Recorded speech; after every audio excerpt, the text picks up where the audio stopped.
name's Michael Lee, the founder of Phoenix Rising Yoga Therapy, and I'm passionate about human flourishing. In fact, this is something that I've become very interested in since I found the Harvard study about what makes people happy and flourish in life. So there are five main factors that I want to share with you today that really contribute to a flourishing life.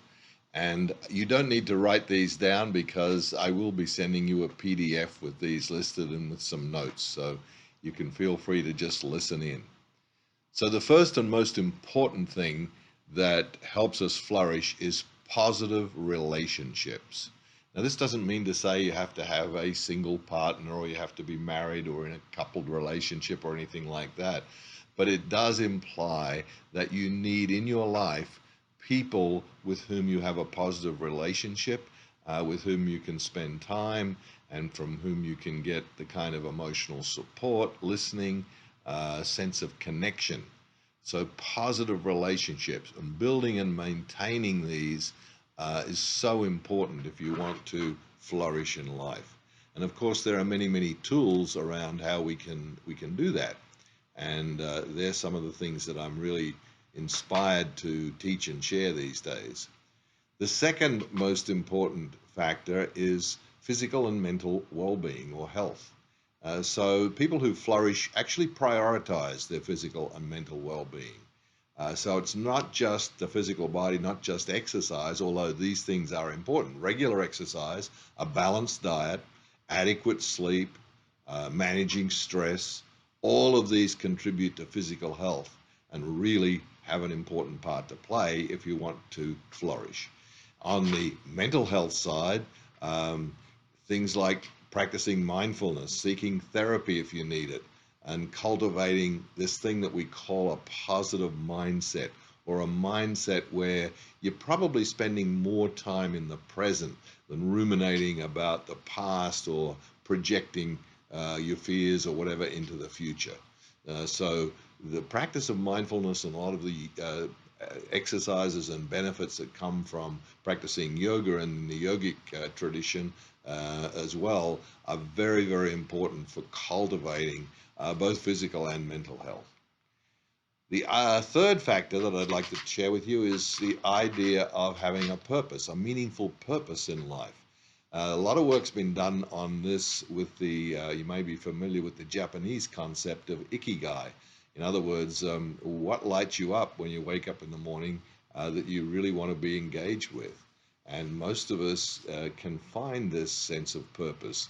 And when we do find it and we're able to line it up with how we spend our daily life, our life energy, this gives us both direction, we know where we're going, and it gives us fulfillment. And so this could be pursuing your passions, but also contributing to something beyond yourself, contributing and giving and having some kind of contribution to make also gives people a meaningful purpose. And this work that you do really needs to align with your personal values. So there's integrity at play here as well in having a meaningful purpose in life. And again, many tools available around how we can first of all discover what our purpose is, and then also take the necessary steps we need to take to be able to pursue that. Fourth factor, personal learning and growth. If we're always challenging ourselves to learn new skills, acquire new knowledge, explore new experiences, this keeps us growing. As you know, we don't live in a static world. In fact, the world is changing very rapidly now, faster than probably ever before. Lots of changes. And we need to be on the edge, learning and growing if we're going to, navigate that world. This could be formal education, or it can be self-directed learning, taking a course here or there, taking an online course. The other way we learn, and it's really important, is stepping outside of our comfort zone and engaging in new experiences.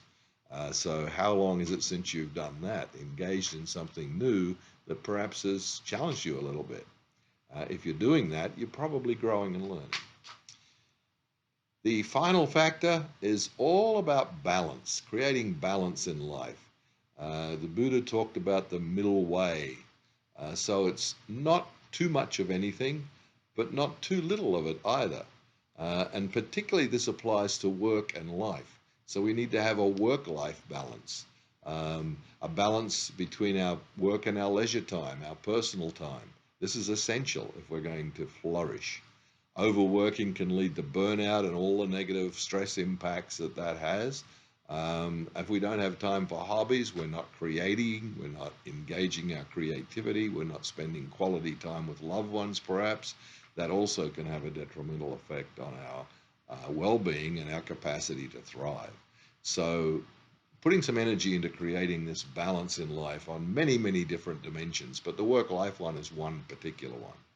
So there's the 5 key factors that really play a role in our flourishing and creating a flourishing life.